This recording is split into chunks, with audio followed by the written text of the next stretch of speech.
Hi everyone, for today's lesson we are going to be doing Caged Bird by Maya Angelou, which is a grade 10 poem. Please make sure to like and subscribe down below and also share this with any of your friends or your family that could benefit from this lesson. Maya Angelou was born in 1928 in America and died in 2012. She was most famous for her autobiography, I Know Why the Caged Bird Sings, which tells the story of her tough working class background. Maya Angelou's life is reflected in the poem Caged Bird because she was an important piece in the civil rights movement. Maya worked alongside Martin Luther King Jr. and Malcolm X to maintain freedom for Black people in America.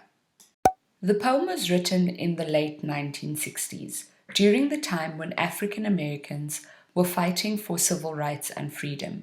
This time in history is called the Civil Rights Movement, in which many African Americans were standing up to whites who believed they were superior to blacks. The American poet Paul Laurence Dunbar was one of Angelou's favorite writers, and this is where she got the inspiration for her title Caged Bird from his poem Sympathy. As stanza 1 starts out, I want you to note the contrast of the free bird and the caged bird. What I have done for each stanza is to highlight the different bird that is being described. So for the free bird, I've used blue, and for the caged bird, I have used grey. The first thing to note in this stanza is the verbs that link to freedom and movement. For instance, leaps, floats, dips, dares, and claim. Now these verbs are important, especially in relation to the fact that this bird has a freedom which the caged bird does not. The poet also makes use of the word and, where she indicates to us the different freedoms that this bird has. For instance, in line 3, where it says, and floats downstream. So what she then does by repeating the and is to inform us and to emphasize the amount of freedom that this bird has in contrast to what the caged bird has. The tone for this stanza, as well as in relation to the free bird, is one of relaxation. When we look at the free bird, we see that it is very relaxed and also very carefree, which is in direct contrast to that of the caged bird. The metaphor in line 7 is an extremely important one to note, in the sense that it shows us ownership, power, and possession that this bird has. Now, if you think of the sky, it is impossible to own something like that, and yet this bird has that ability. It shows us how ridiculous the freedom of this bird is in contrast to the caged bird. If we look at the stanza, you will note that there is an example of enjambment. Throughout the lines in the stanza, there is a lack of punctuation, which is important for us to note in relation to the free bird who is not held back by anything. The final thing to note in this stanza is the use of the full stop right at the end of the stanza. What this does is it creates a sense of separation between the free bird and the caged bird, which we will see in the next stanza. This stanza starts out with a conjunction, but, which is significant in the sense that it creates and emphasizes the contrast between the free bird, which we saw in the previous stanza, and the caged bird, which we are going to see now. The first adjective to describe the caged bird is the word stalks, which is in contrast to line 1, where we see the free bird was described as being able to leap. You therefore need to note how the caged bird is being described in relation to its inability to leave the cage and therefore does not have the freedoms that it wishes for. In this stanza, we also get the description of the cage, which is one that is described as narrow. This is clearly a contrast to the big, wide open sky that the free bird has access to. Line 10 and 11 show us the metaphor in relation to the fact that this bird has bars of rage that are blocking his vision. He is unable to see beyond the cage, and this is something that holds him back. The use of anaphora here in relation to the repetition of his also links us to the narrowing that the bird experiences. Unlike the free bird that has a greater vision, able to see many different things, here we see with the caged bird, it is very zoomed in and specific just to him, which is similar to his lack of freedom. It is all very stagnant and very locked in. The poet brings us to a very important and significant image of the bird's wings being clipped and his feet being tied.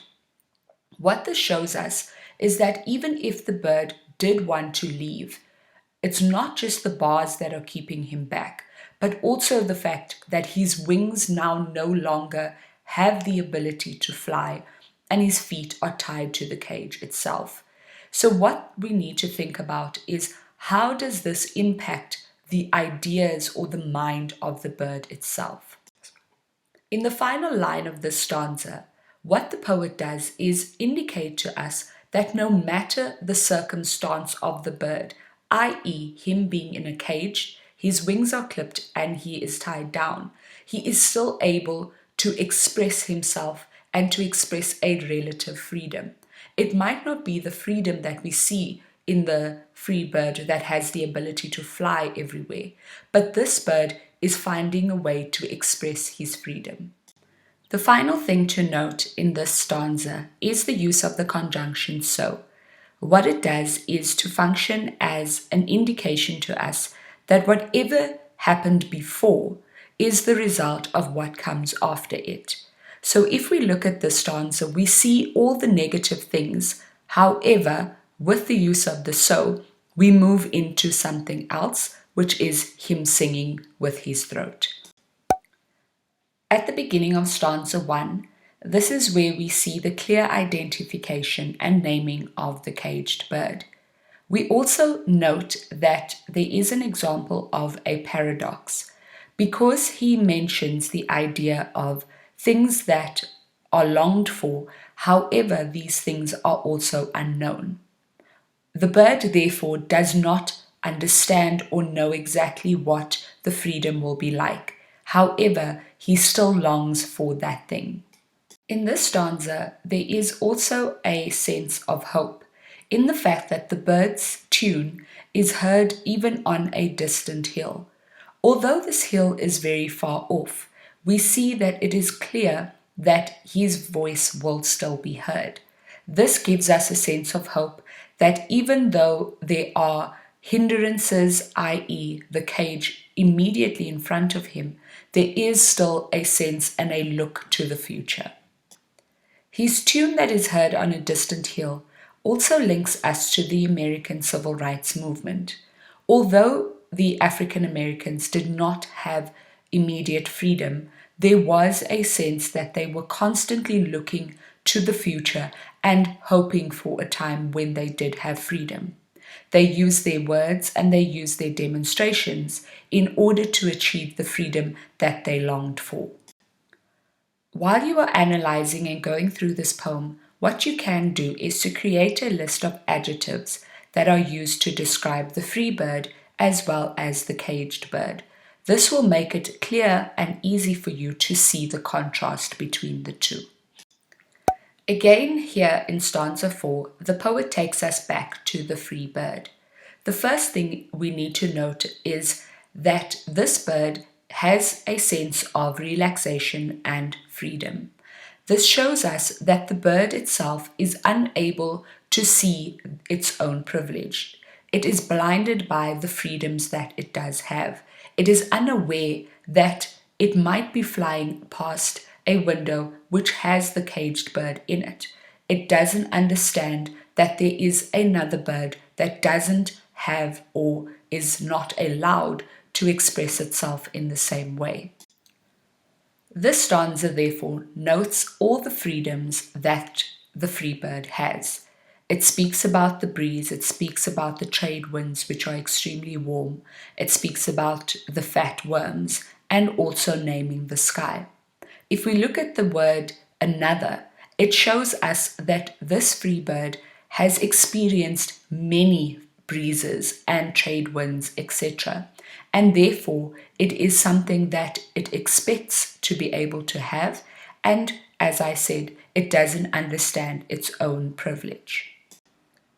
As I've said before, this bird has an extreme version of freedom in the sense that he is able to name or to claim the sky. Here we see it again in the final line of stanza 4, where it says, and he names the sky his own. It shows a level of possession and a level of freedom that many other birds might not be able to do. The final thing to look at in this stanza is again the use of anaphora.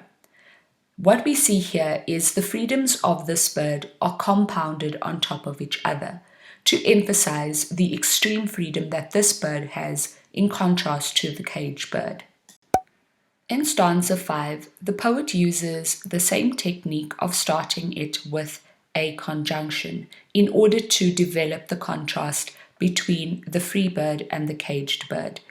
We again see that there is a clear shift between what the free bird is allowed to do versus what the caged bird has to experience. The metaphor of the grave of dreams is an extremely poignant one in the sense that many freedom fighters have had to continue their fight and their strive for a specific freedom while understanding that there are many who were not able to experience that freedom as well. So what we see here is the caged bird who, unlike the free bird, is able to express themselves and to see many different things. This caged bird, all he has is the grave of dreams right in front of him. His wings are clipped and his feet are tied is a line that is an example of repetition. We have seen this line earlier in the poem, and what the poet does is they bring us back to the clear indication that this bird does not have the freedoms that the other one does. Again, we have an example of anaphora, and this time it is used to emphasize all the examples of lack of freedom that the caged bird has, which is in contrast to what the free bird experiences. Stanza 6 is clearly a repetition of stanza 3, and what this does to the poem is that it creates a sense of hope, because the poet leaves us with the idea that this bird will continue to sing his song. No matter what the circumstances are around him, he continues to sing, and therefore the repetition makes sense. Stanza 6 is why many people indicate that this poem is very much like a song. This stanza, as well as stanza 3, are almost like a chorus that we would find in modern day music. It is therefore interesting that the poet wrote it in a very similar way to a song, and the bird is very significant in relation to his song for freedom.